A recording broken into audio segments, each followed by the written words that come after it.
All right, we've asked the people on Facebook to give us some of their toughest whiskey questions, and Randall and I are going to try to answer them. It's not always a yes or no answer. It's more of a lot of the stuff that we're picking out is actually stuff that really sort of matters to people in their day-to-day whiskey drinking experiences. So, to that end, Spencer J. asked, why do people think quality whiskey is smooth, particularly bourbons which are known for their spicy characteristics? Well, we have this argument all the time. We talk about this all the time. Not an argument. There's two things that I like to say about smooth. There can be alcohol smooth, which is less burny or tingly or fiery on the tip of your tongue and moves more towards a warmth at the back of the tongue. And then there's flavor smooth, where black pepper might not be as smooth as a flavor, but maybe banana or vanilla is smooth. So what are you really talking about? I think you have to break it down to what are you saying? Alcohol smoothness or flavor smooth? Because bourbons are spicy. They are spicy in flavor. But I think more people, like when I taste something that doesn't have that sort of that harsh burn and stuff, and because I think that's what more people are talking about when they say smooth, is that back of the throat. It can be warm, but they don't want sort of a hard alcohol taste. I actually describe that more as a silky texture. I use it as a more textural term because that is really, I think, what most people are talking about is the smoothness of a whiskey, being that it's not abrasive to the back of your palate. Right. But the other part that you're talking about, what smooth flavors are flavors that typically you wouldn't think of as strong flavors. Vanilla, toffee, caramel, those type of flavors. Where softer flavors. Softer flavors. So if you got into like a lot of citrus, or you got into black pepper, or you got into like even cinnamon. What I consider the wood spice that dries out the side of your tongues, I don't find that as that smooth. But I don't know what the question is really asking. We recently had a 45-year-old bourbon, the oldest bottled bourbon known to exist, right? Absolutely. And you could possibly say that the alcohol was smooth on it because it had been so aged, but it had such an intense dryness because it had been in a barrel for 45 years that it was, I couldn't find the smooth in the alcohol. And the taste was not something that I would characterize as smooth. People like to say when they're doing quality and they're doing expensive stuff, they like to say smooth because that means it's the exact, and I think this is what the exact sign of quality, and it's certainly not. And I've had whiskeys that are smooth that have been inexpensive, and I've had whiskeys that have sort of been harsh that have been expensive. It's really depending on the flavor profile of the individual product, but people are using it to define quality, and that's wrong. And they're also using it because it's a catchphrase that they think people will believe that they know what they're talking Usually when about. I say smooth, I do it in a sarcastic go, smooth! You know, but, so that's the answer to that. Yeah. All right, recently we asked on Facebook for people to give us their toughest whiskey questions, all right? So I've been going through some of those, and I think there are some really good ones that we should actually answer. So the first one comes from Doug H. Real questions are, do you prefer unchilled or chilled filtered? And what's your favorite proof? I'll let you go first on this one. So, chill filtration removes some flavor and also some kind of solids from the liquid. So if the question is, do I prefer more flavor or a more processed product, which would be the filtered, the answer is I prefer unfiltered or the more flavored version of the product. So my analogy is always the soup analogy, where it's, okay, you make homemade soup, you put it in the refrigerator, you take it out the next day, you have that layer of fat on top, right? Right. You take off part of that, of your soup, but you always leave a little bit behind, and that's because in that fatty goodness, there is fatty goodness in that. Right. There's flavor, there's mouthfeel, there's all that stuff. If you took it all away, you'd have a very bland soup. So the sort of the same thing is with that chill or unchilled. All right, basically those fatty acids get trapped if they do chill filtration. Lipid chains and amino acid chains come out of suspension when it's chilled, and then they filter it, basically skimming off those things. But as Ryan's pointing out, some of the things that make those soups so delicious are those fatty, the coating. Right. Otherwise, it's very thin and it doesn't taste well.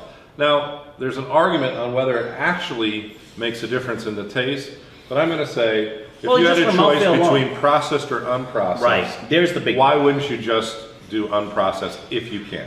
And the other part of that too is I will say is like 98% of them I prefer unchill filtered, period.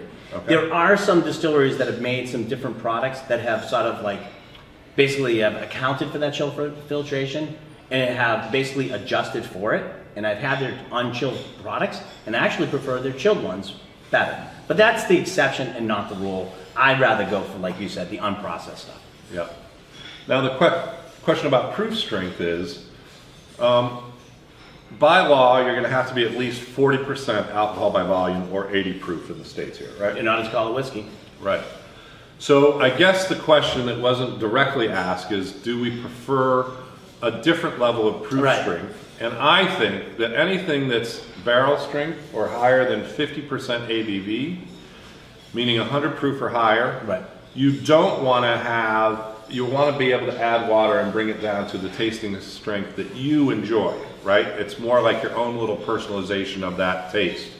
Because above 50% alcohol by volume, you start to anesthetize your sense of taste with each drink. It numbs up what you're tasting. But I like to start higher to add water to bring it down and customize it to the way I like it. Here's the way I look at it.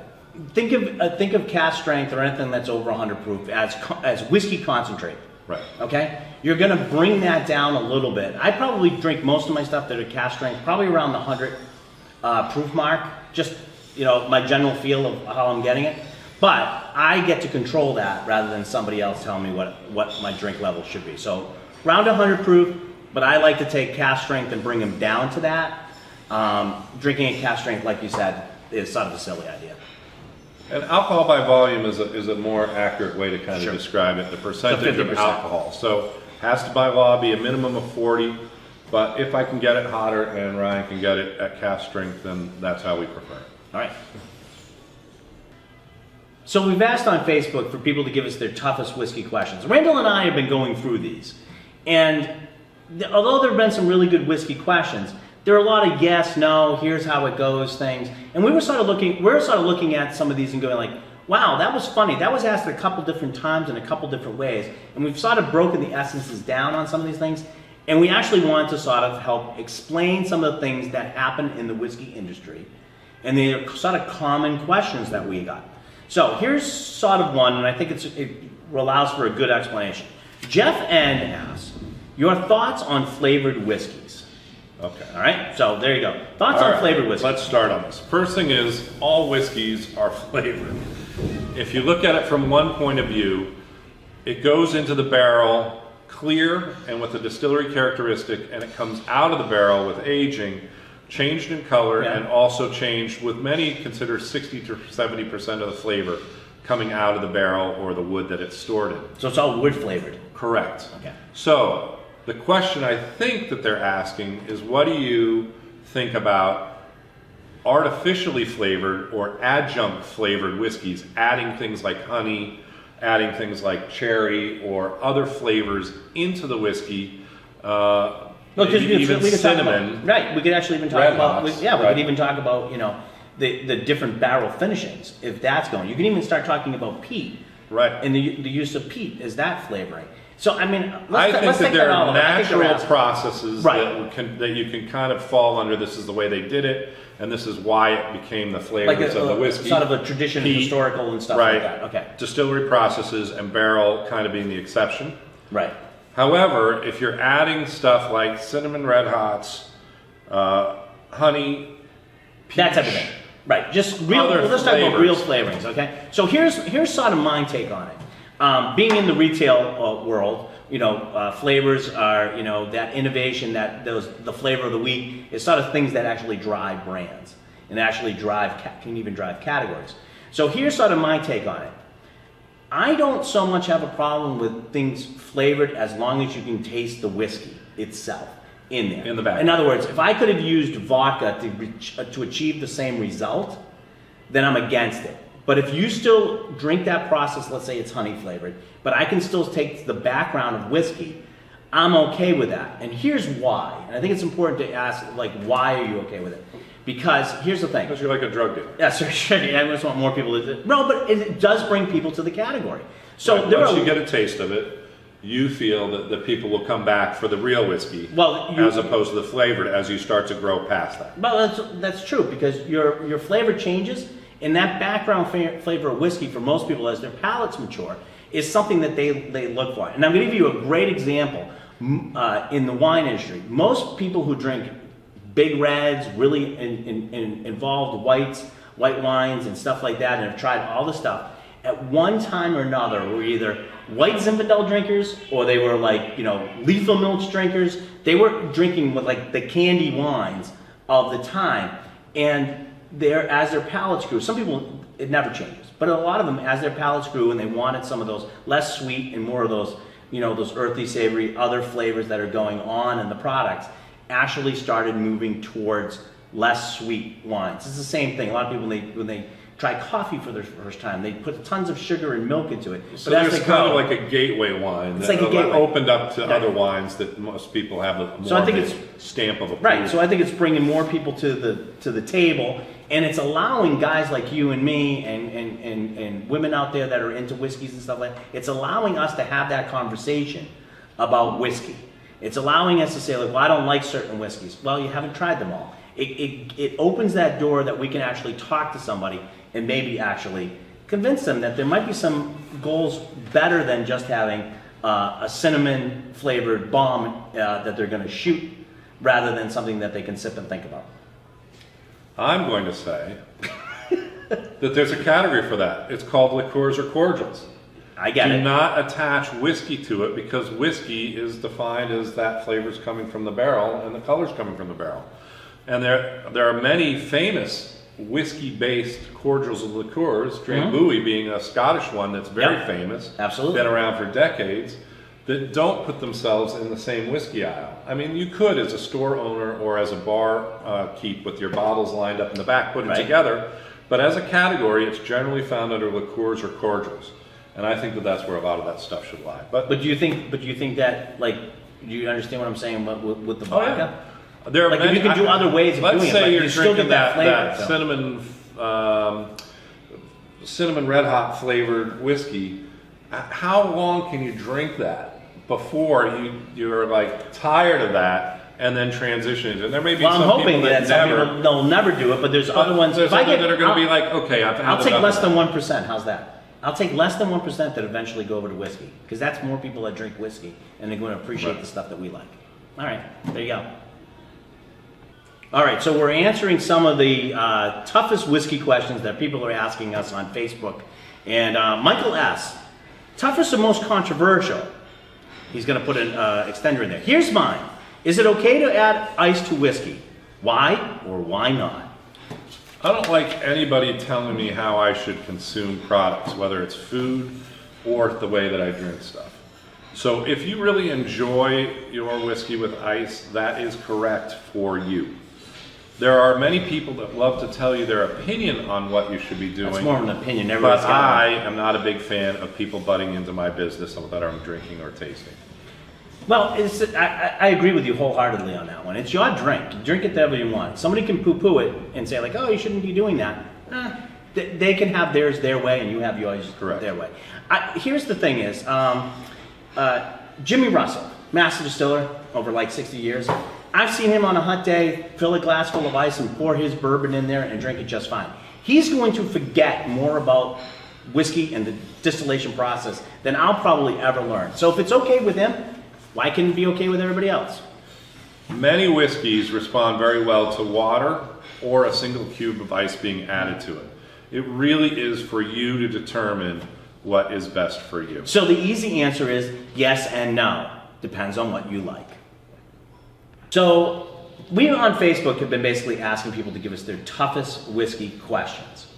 And occasionally those toughest whiskey questions have turned into controversial whiskey questions. Yeah. So usually people will, you know what a troll is, right? They sort of they're putting something down there because they know it's going to cause a firestorm. All right? So Randall and I sat down and we said, do we do this question or not? And we said, yeah, we sort of have to. All right? So I hear this question a lot. Actually. Yeah, and it is a question, an honest question. Yeah. Andrew S. asked, is Jack Daniel's a bourbon? And 1, 2, 3, explode. Go ahead. Yeah. All right, so to dissect this question, the first thing I would say is that bourbon is a legally defined category. It must be a product of the United States. Right. It must have at least 51% corn, and it must use a virgin charred oak cask. Right. Okay? What's kind of the unwritten and in the backstory of the rules is that it cannot have flavor added or subtracted from the process. Okay? So, technically, Jack Daniels and George Dickel, another Tennessee whiskey, are classified as not being bourbon. Right, only because they have basically come up with their own definition, legal definition of what Tennessee whiskey is. So they are automatically put into that category. Partially. But remember that last kind of caveat that I put on? You can neither add nor subtract flavor. Yes. Both of those run it through what we now call the Lincoln County process, but basically is a sugar maple charcoal Filter. as a giant filter. As a giant filter. And just like the Brita filter in your refrigerator, you're going to put in water and it's going to remove some of the harsher elements or the undesirable elements. Same thing's happening with that charcoal in the sugar maple vats that they're filtering it through. That puts them actually afoul of the law of subtracting flavor from the process, and so technically they can't be a bourbon. In addition, they protected their industry by making a kind of category, Tennessee style whiskey, so that they don't have to compete or be on the same shelf as bourbon. That's by their own choice. Right. And but they're using a virgin charred oak cask. They are using corn, and it is a product of the United States. And the Asian all makes it in there too. So, in some sense, I don't think Jack Daniels or George Dickel, which I'm going to kind of group together, or craft distilleries that are calling themselves Tennessee style whiskey, want to be considered bourbon, right? So that's probably a better way to approach it. You could get into the technicality about whether you're removing or adding or subtracting flavor in any of the processes, but Tennessee whiskeys don't want to be in the same category as bourbon because they could do it by just not running it through the filter. Are they similar products? Yes. Absolutely. But the thing is too, is and part of the other argument behind that is the Lincoln County process itself is a filtration process. It is a so filter. now yes. all of a sudden where some of the controversy arises is that, well, if I'm chill filtering, and am I not doing essentially the same thing? Because I'm chilling it down, I'm removing fatty acids, I'm removing those lipids, I'm actually, in some respects, changing the flavor profile of the bourbon or whiskey that I'm putting in. So if anything is chill filtered, does that now fall into the same category? No, because it's not in the definition of how it's done. So bourbon has a very specific definition. Tennessee whiskey pretty much has a pretty specific definition of what it is. Are they similar like products? Yes. I would argue that they're not, except for trolls on the internet who want them to be.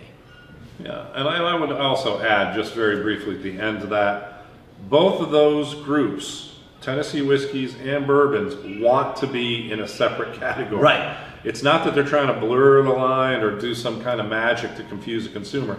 They do not want to be considered on the same shelf in the liquor store. And I also say one of the things, who cares? Right. Awesome. All right, Randall, we've been asked on Facebook to answer some tough whiskey questions, all right? We put it out there, we let people send us some questions. We've been sort of going through, picking different ones to answer.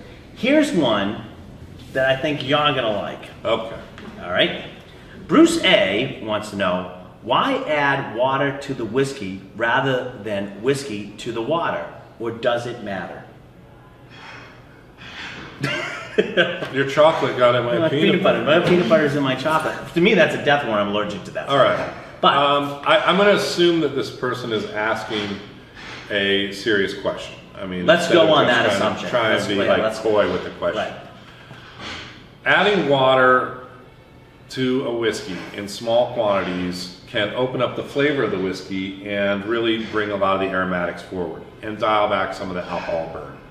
So, if you choose to add water or ice to your whiskey, you can add it after it's in the glass, or pour it over the glass, or have the water already in the bottom of the glass, or however you want to do it. One of my favorite ways to taste, especially a lot more subtle whiskeys, is to rinse my mouth with Water. still water and swallow it. And then I have like a thin coating of that water that I then add the whiskey onto my palate. So you do it in the mouth? Yes. All right. But then there are other ones that I have at cask strength that I really want to kind of dial it back and control that pour of water into the whiskey using a straw, which are now outlawed, right? Yeah, or you an can have eyedropper or a spoon to add a couple drops of water, or however you're going to get the water in there.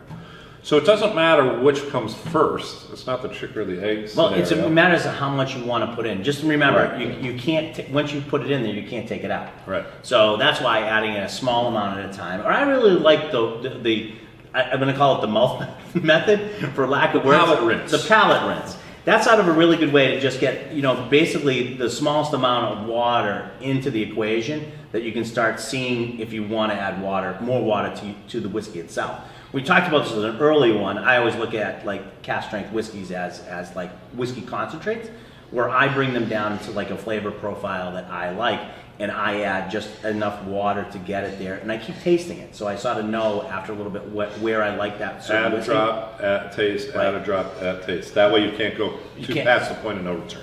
Which is adding that too much water. Randall and I actually do a really cool thing when we actually pick barrels. Yeah, you didn't know this? No. So once we pick the barrels and we get something done, we've added up to 50% water to the mixture to actually take all the alcohol out of the equation. So basically, all that's left to taste is the flavors that are in the bourbon or the whiskey that we're sampling. By doing that, we can actually sense a little bit more of if there's an underlying flaw in the whiskey, or if it's as good as we say it is. But that's only after we've done all the other sort of tests that we sort of go through to actually pick a barrel. It's sort of just like the final thing we do to see if there's something that we missed. And to be quite frank, sometimes even if it has a slight flaw, it really doesn't matter because you'll never get to that point. And when we're doing multiple barrels, we're doing that palate rinse just to prepare for the next Right. whiskey, because we're sometimes jumping very quickly between different whiskeys, where most people in a bar, restaurant, or home setting are going to be focusing on that one whiskey over time. But to answer his question, right, Bruce, if you put water in the bottom and then start adding whiskey to it, you're going to add that much water to it. It gets actually a little bit more confusing. It's better to start with the whiskey and then add water as needed. All right, that's it.